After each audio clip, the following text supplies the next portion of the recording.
বাংলা স্টাইলে chicken curry recipe যতটাই সহজ, খেতে ঠিক ততটাই দুর্দান্ত। চলুন দেখে নিই কীভাবে রান্না করেছিলাম। শুরুতেই কড়াইয়ে সর্ষের তেল গরম করে শুকনো লঙ্কা ও তেজপাতা ফোড়ন দিয়ে, ফোড়ন ফুটতেই দিলাম পেঁয়াজ কুচি, কিছুক্ষণ পর আদা রসুন কুচি, আদা রসুন পেস্ট দিয়ে কিছুক্ষণ কষিয়ে দিলাম টমেটো কুচি, কাঁচা লঙ্কা কুচি ও স্বাদ অনুযায়ী নুন দিয়ে কষানোর পর জিরে গুঁড়ো, ধনে গুঁড়ো, হলুদ গুঁড়ো, লঙ্কা গুঁড়ো দিয়ে অল্প জল দিয়ে কিছুক্ষণ কষালাম যাতে পোড়া না লাগে।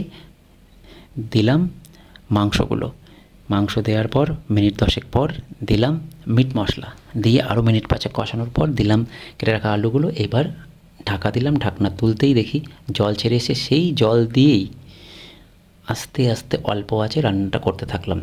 মিনিট 15-20 পর যখন আলুটা অনেকটা সেদ্ধ হয়ে এসছে দিলাম কিছুটা কাশ্মীরি লঙ্কা গুঁড়ো রঙটা ভালো হওয়ার জন্য। আরও মিনিট 5 কষানোর পর দিলাম পরিমাণ মতো জল, যেই জলটাই পরে ঝোল হয়ে এলো।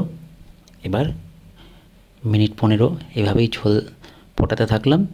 ঝোল যখন ফুটে এলো, মাংস সেদ্ধ হয়ে এলো, দিলাম গুঁড়ো গরম মশলা দিয়ে আরও মিনিট 5 ওইভাবে ঢেকে অল্প আঁচে রান্না করলাম। তারপর নামিয়ে নিলাম। খেতে দুর্দান্ত হয়েছিল, খুবই সুস্বাদু। আমরা সবাই খুব ভালো খেয়েছি, আপনারাও করে দেখবেন, খুবই ভালো লাগবে এভাবে রান্না করলে।